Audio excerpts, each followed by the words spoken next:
Bismillahirrahmanirrahim. Assalamualaikum. Jangan lupa like, comment, and subscribe. Bye. Bismillahirrahmanirrahim. Assalamualaikum warahmatullahi wabarakatuh. Alhamdulillahi rabbil alamin. Wassalatu wassalamu ala ashrafil anbiya'i wal mursalin wa ala alihi wa ashabihi ajma'in. Raditu billahi rabba wa bil islami dina wa bi Muhammadin nabiyya wa rasulah. Rabbi shrah li sadri wa yassir li amri wahlul 'uqdatam min lisani yafqahu qawli. Allahumma ij'al jam'ana hadha jam'an marhuma wa tafarruqana min ba'dihi tafarruqan ma'suma. Kaum muslimin dan muslimat sidang jamaah subuh yang dirahmati Allah. Kita lanjutkan kajian tafsir surah Al-Haqqah. Jadi sudah sampai ayat ke-25. Kita menggunakan hasyiah sawi ala tafsir Jalalain.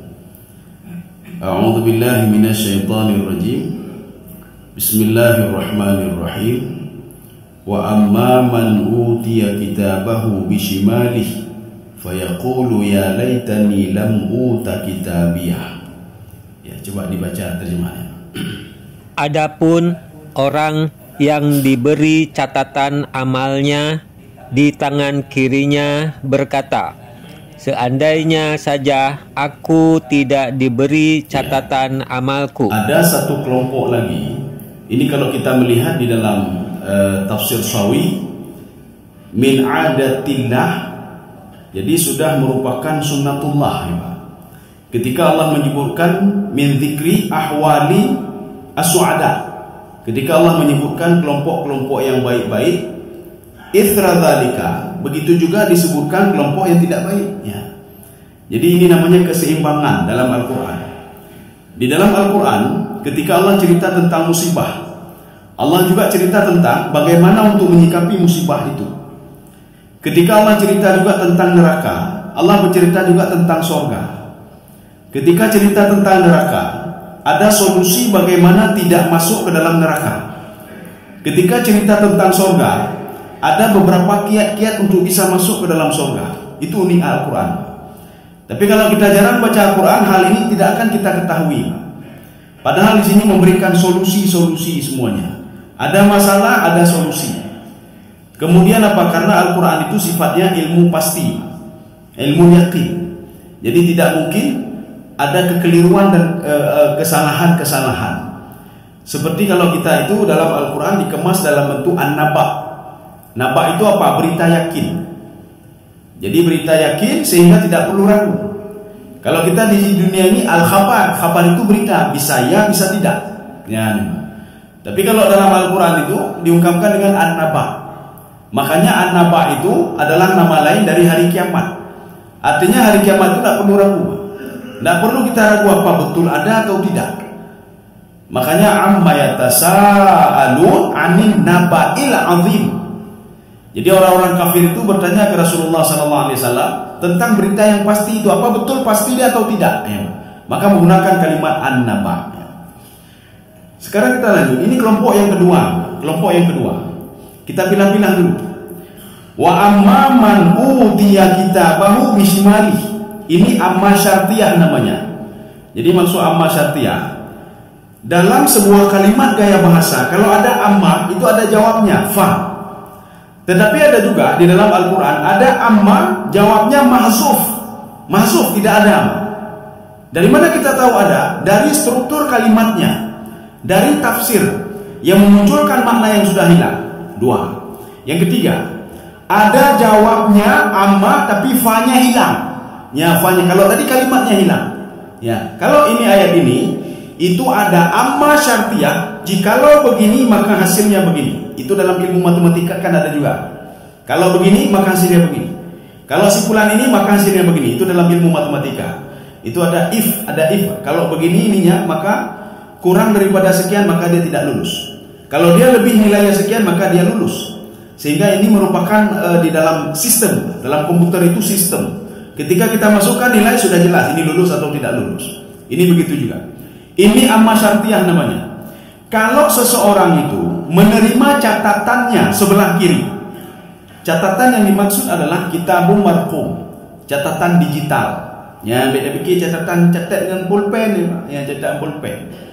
Kalau dicatat dengan pulpen oleh para malaikat, satu hari saja sudah bertumpuk catatannya. Tetapi catatannya dalam bentuk digital. Jadi kalau digital, banyak pun catatannya, banyak pun yang kita lakukan, banyak yang kita lakukan kebaikan atau kejahatan, cukup satu file saja. Kita punya satu file, waktu kita buka ribuan kitab di situ, ribuan hadis di situ, ribuan tafsir di situ. File cuma satu. Ya, ini namanya catatan digital. Satu. Yang kedua, yang dimaksudkan dengan bishimali ini ada dua makna. Makna yang pertama, makna hakiki, dia menerima memang dengan tangan kanannya. Artinya apa? Fisik. Catatan digital tadi dia pegang dengan tangan kirinya. Satu, makna yang pertama. Makna yang kedua, di dalam tafsir Sawi dan pendapat Ibnu Abbas, hadza makna kinayah. Ini makna kinayah. Arti makna kinayah apa? Bukan makna sebenarnya. Pengambilan dengan tangan kiri adalah istihzaan. Istihza ini artinya Allah sedang mengolok-olok dia. Jadi Allah sedang menghina dia. Ahana wastihzaan. Jadi ahana itu menghina. Istihza juga menghina atau mengolok-olok. Bukan berarti dia mengambil sebelah kiri, tidak. Ya, ini hanya pengungkapan kinayah saja. Contoh lain lagi. Dia akan menerima kitabnya min wara adharih, dari belakang punggungnya. Maksudnya Allah menghina dia. Belum dihisab lagi sudah dihina dia. Ya. Belum dia terima kitab sudah dihina dia. Maknanya apa? Pengungkapan makna wara adhari, shimali, yamini. Kaum muslimin sedang jemaah dirahmati Allah. Fayaqulu, itu fa jawab. Dan dia akan mengatakan ketika dia menerima catatan-catatannya, dia diberitahukan oleh Allah kejahatannya. Maka nanti ketika di hari kiamat nanti, seorang itu akan melihat kejahatan atau kebaikan saghiratan atau kabiratan. Apakah itu kecil atau besar? Semua tertulis. Ya, semua tertulis. Hadirah. Hadirah itu apa? Langsung nampak di depan dia. Dan dia akan mengatakan fayaqul. Jadi pemuda tadi, seorang tadi, hamba tadi akan mengatakan ya laitani. Laita itu sebuah gaya bahasa tamanni namanya. Tamanni itu apa? Andai-andai. Maksud andai apa? Tidak mungkin terjadi. Lawannya apa? Lawan tamanni namanya taraji. Taraji itu mengharap. Contoh, saya berpuasa Ramadan ya Allah supaya apa? Bertakwa. Kalimat supaya bertakwa, kita mengharap terus kepada Allah sia-sia ada puasa Ramadan. Selama 28 hari, 29 hari, 30 hari, supaya membuahkan hasil menjadi orang bertakwa. Itu namanya taraji. Dan berdoa kepada Allah ya Pak. Ya Allah, saya sudah berusaha semaksimal mungkin, mudah-mudahan anak saya jadi anak yang saleh. Kata putih kuda, tajuk pen, dah biayai Pak. Kita kasih pendidikan. Kita berdoa kepada Allah. Saya sudah berusaha ya Allah, anak saya menjadi anak yang saleh. Ini namanya taraji Pak. Taraji namanya. Satu lagi tamanni. Tamanni itu begini. Ya Allah, mudah-mudahan saya bisa jadi burung, bisa terbang ke Arab di Tirol gede ya Allah. Tidak bisa. Kenapa? Karena kodrat manusia memang manusia. Tidak bisa ada sayap. Kecuali nantinya. Di dalam kitab Riyadhus Shalihin ada satu kelompok orang-orang beriman. Ketika mereka bangkit dari kuburnya, ketika itu apa? Diberikan, ditumbuhkan fa'ambata al-janah, ditumbuhkan sayap di kedua belah tangannya. Dan dia mengepakkan sayapnya ila masya'a, kemana saja dia pergi, sehingga sampai di pintu surga. Malaikat bertanya, man antum? Kalian siapa? Min ummati man antum? Dari umat siapa kalian? Mereka menjawab dari umat Muhammad sallallahu alaihi wasallam. Malaikat mengatakan banyak umat Muhammad, tetapi ada yang tercela di padang mahsyar. Ada yang seperti babi, seperti anjing dan lain sebagainya. Kok kalian bisa terbang kemari? Amal apa yang kalian lakukan? Mereka mengatakan apa? Kami ketika ditimpa musibah, kami bersabar. Ketika kami diberikan kelebihan oleh Allah, kami bersyukur. Kemudian kami menerima apa yang diberikan oleh Allah. Kami qanaah terhadap apa yang diberikan oleh Allah. Hana mau pep-pep. Maka kami diberikan kelebihan oleh Allah Subhanahu wa taala untuk bisa langsung kemari ke depan pintu surga. Sehingga mereka mengatakan hal jistas sirat, apakah sudah melalui sirat? Tidak. Kami tidak tahu sirat itu bagaimana. Apakah kalian sudah dihisab? Kami tidak tahu bagaimana dihisab itu. Ya. Apakah sudah melalui neraka? Kami tidak pernah tahu bagaimana neraka itu. Itulah orang-orang tadi. Artinya apa? Ketika ditimpa musibah, dia bersabar. Ketika diberikan nikmat, dia bersyukur. Nyo ade jo nikmat bersyukur, ade ditimpa musibah demenang. Ya. Kemudian ketika diberikan nikmat lagi oleh Allah, tidak merasai hantip, cuma hantip ya Allah, hantip memang. Tapi hantip memang. Tidak pernah bersyukur pada Allah Subhanahu wa taala dan tidak pernah qanaah. Qanaah artinya apa? Qanaah itu menerima yarda bima a'ta. Ridha terhadap apa yang diberikan. Gejo wana ridha, hana gejo ridha. Gejo lebih ridha memang. Bahkan ditambah lagi dengan rasa syukur. Ya. Ini orang ini ya laitani. Laitani itu tamani namanya. Jadi dalam bahasa Arab tamani itu artinya angan-angan. Kata dia, ya laitani lam uta kitabiyah. Benejo kitab itu ya. Catatan jangan kau kasih tahu kepada saya. Saya sudah tahu isi kitab itu. Ya. Jangan kau berikan catatan kepada saya. Kenapa? Saya sudah tahu isi catatan itu. Pertanyaannya, dari mana seorang tahu isi catatannya padahal catatannya belum diberikan? Dari mana seorang tahu dia akan masuk ke dalam surga padahal catatan belum dinampakkan kepada dia? Dari mana seorang tahu akan dimasukkan ke dalam neraka padahal catatan belum diberitahukan kepada dia? Ini ada beberapa jawaban. Yang pertama, Rasulullah SAW ketika pergi mengunjungi ada orang yang sudah hampir sakratul maut. Ketika itu Rasulullah mengatakan kepada sahabatnya, wahai sahabatku, coba lihat orang itu. Dia tahu aina masirahu, kemana akan dibawa.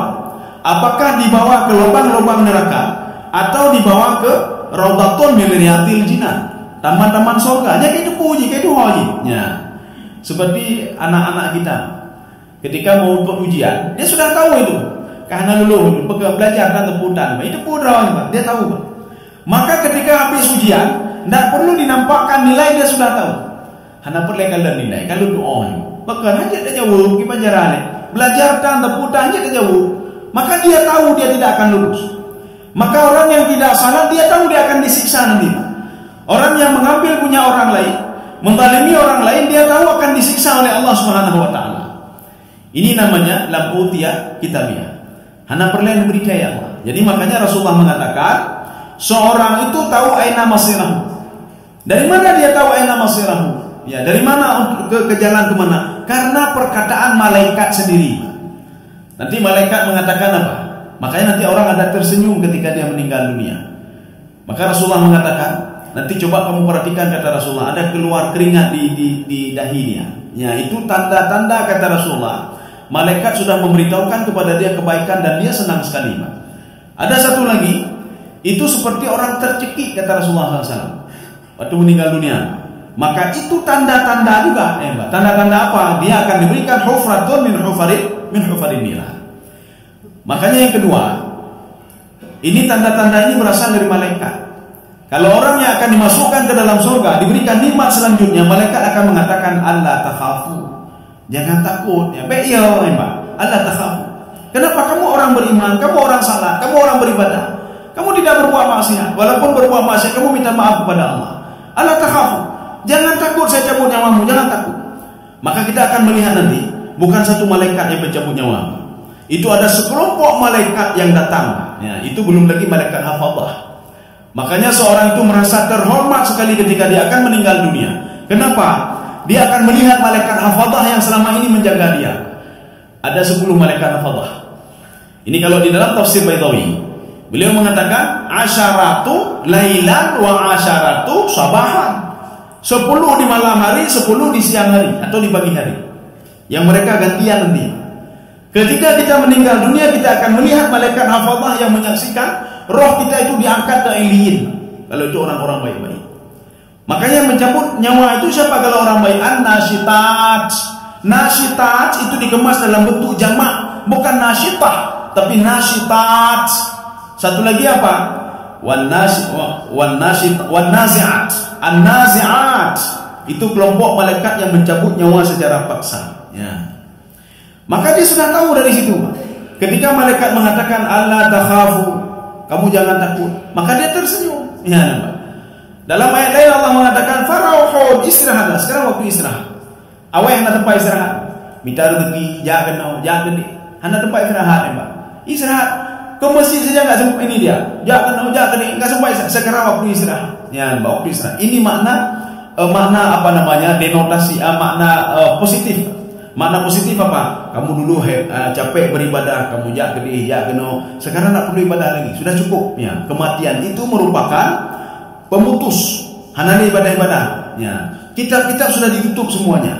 Maka malaikat mengatakan Allah takhafu wa la tahzanu. Kamu jangan gundah.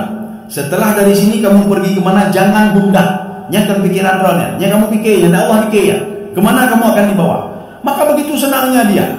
Maka dia dari situ sudah tahu kalau dia akan digiring masuk ke dalam surga. Dari pertama saja penyambutan sudah baik. Apalagi ditambah firman Allah Subhanahu wa taala, wa abshiru bil jannah alla takhafu wa la tahzanu wa abshiru bil jannah. 3 kalimat ini akan didengar oleh seseorang ketika dia mau meninggal dunia. Wa abshiru bil jannah. Wahai malaikat, kasih tahu dia kalau dia akan saya masukkan ke dalam surga. Makanya tenang terus hidupnya. Dan orang yang tidak tenang hidupnya, ketika malaikat melaknat dia, ketika dia mau meninggal dunia, semua melaknat dia. Allah melaknat, malaikat melaknat, kemudian manusia melaknat, tumbuh-tumbuhan melaknat, binatang melaknat. Binatang yang berkhabar sama dosa di bulan ni, bah mati bagah haji begini. Ya, bahkan itu tenggara tanya tepi-tepi, ya, binatang begitu juga, tumbuh-tumbuhan begitu juga, semua melaknatnya. Wa ya'amul la'inun. Jadi la'inun itu semua termasuk melaknat dia. Dari situ dia sudah tahu nyohana kemana. Dari meninggal saja sudah dilaknat, artinya perjalanan pasti tidak baik. Kalau dia sengsara di alam barzah, apalagi nanti dibangkitkan di padang mahsyar. Maka dia mengatakan, ya laitani, ya Allah kalau bisa lam utiya kitabiyah, enggak usah kasih kitab itu, enggak usah kasih catatan ini. Saya sudah tahu isinya ya Allah. Sekarang pertanyaannya, kalau Bapak buka Al-Qur'an, kenapa ada ha di situ? Kitabiah. Tidak ada dalam bahasa Arab kitabiah. Yang ada kitabi, sultani, ya, amwali. Tidak ada kitabiah.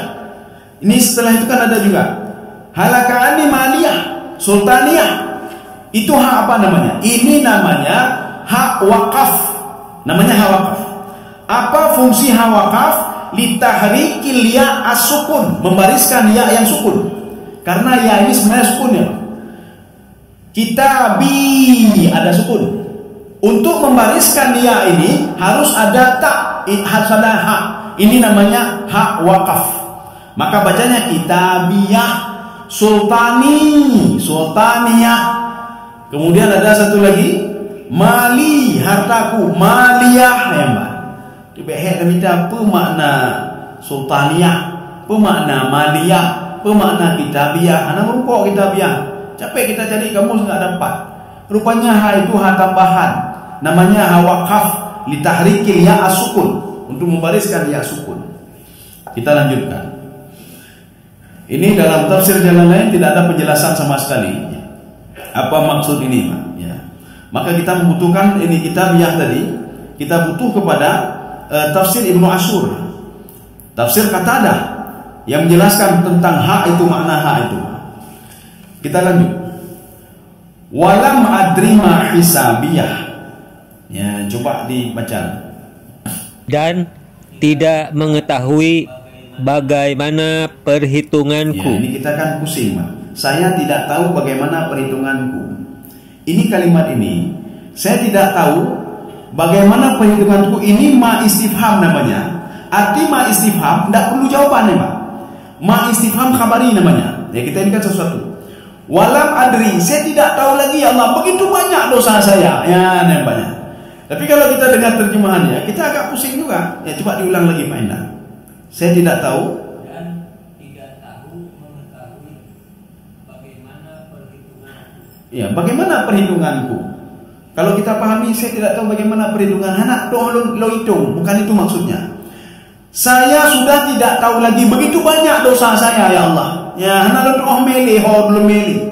Maka jangan nampakkan kepada saya. Hana semayang, belum pengegap, ya, belum pegang mati, belum baju harum, belum talimi gap, belum berkurung timbangan. Saya ambil hak orang lain, saya talimi orang, banyak sekali dosa saya, ya Allah. Tidak tahu lagi saya maka jangan nampakkan catatan itu. Maka ma di sini adalah ma hisabi, namanya hisabi, bukan hisabiah. Maka ditambah hak wakaf tadi. Ma hisabi artinya itu ma istifhamiyah, tapi maknanya khabariyah, bukan insya'iyah. Kalau insya'iyah itu butuh jawaban. Begitu berapa banyak dosa saya? Dijawab oleh malaikat, hai dosa dron ka 30%. Ya, memang. Itu butuh jawaban. Tetapi ma ini tidak butuh jawaban. Begitu banyak dosa saya, Anda boleh jawaban. Untuk apa? Ingin memberitahukan kepada orang lain, kepada malaikat, kepada Allah. Ya Allah, cukup jai dan syahadu, ya Allah. Dia sendiri yang mengakui, ya, dia sendiri mengakui. Keunikannya, kalau Allah Subhanahu wa taala, seorang itu tidak akan dimasukkan oleh Allah ke dalam neraka dulu sebelum dia mengakui dosanya. Kalau dia tidak mengakui dosanya, Ina lagi di padang mahsyar, terus dia di padang mahsyar sampai diakui dosanya. Ini salah satu pengakuan dosa. Nanti kita lanjut lagi di pengakuan dosa.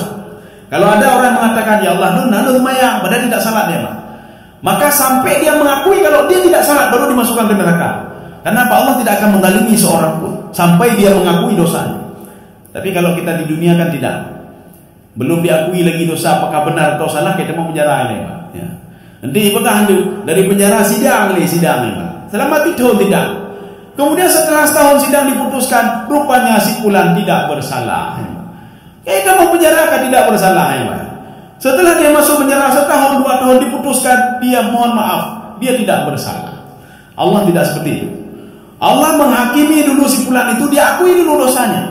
Ibu juga, ya. Sampai dia mengatakan, saya sudah bersalah, ya Allah.